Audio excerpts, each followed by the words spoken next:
Namaskar and welcome to the video lecture series on analog circuits. Myself Dr. Dharmesh Kumar Srivastava explaining you about the oscillators. It is the unit number 3 of the syllabus analog electronics, subject code KEC 402.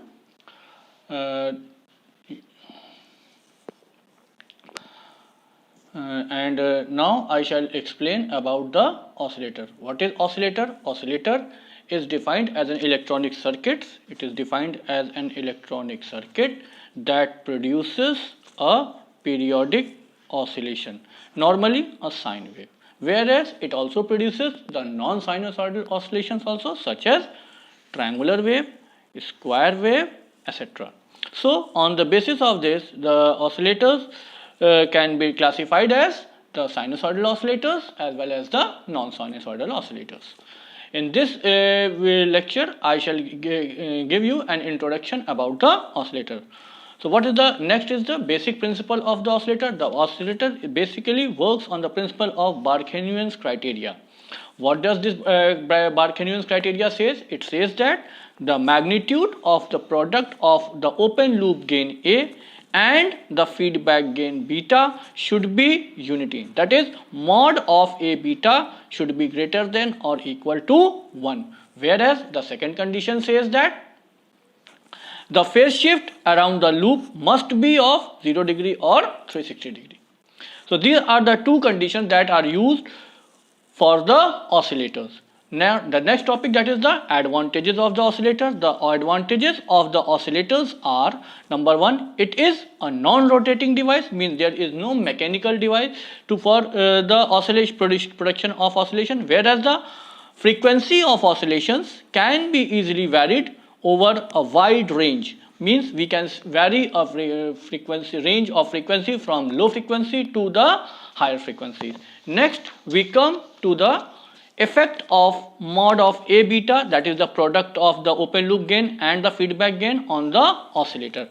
What is the effect of this oscillator on the product of what is the effect of A beta on oscillator?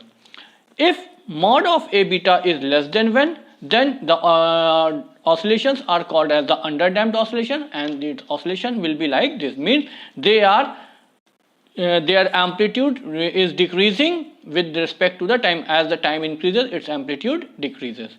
When the mod of A beta is greater than 1, then it's known as the overdamped, and the oscillation increases with the increase in time. Whereas the last one, that is the when A beta is equal to 1, in that case we get the sustained oscillation, or it is also known as the critically damped oscillation.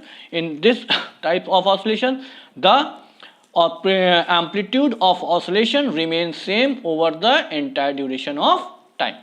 Now we comes to the classification. As I previously told, that the oscillators are classified as the sinusoidal and non-sinusoidals. That classification is based on the output waveform. So on the basis of output waveform, the sinusoidal the oscillators are classified as sinusoidal oscillator, whereas the non-sinusoidal oscillators. On the basis of feedback network, means what is the feedback network that we are using in the oscillator. On that basis, it is classified again two types, that is RC network and the LC network. Means we are either using R and C as the feedback, or L and C as the feedback network.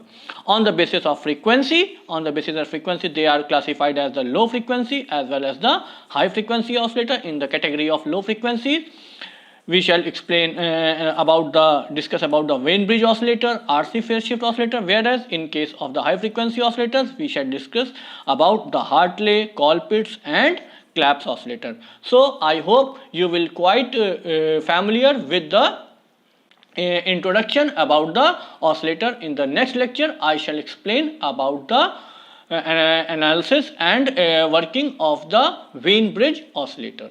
Thank you.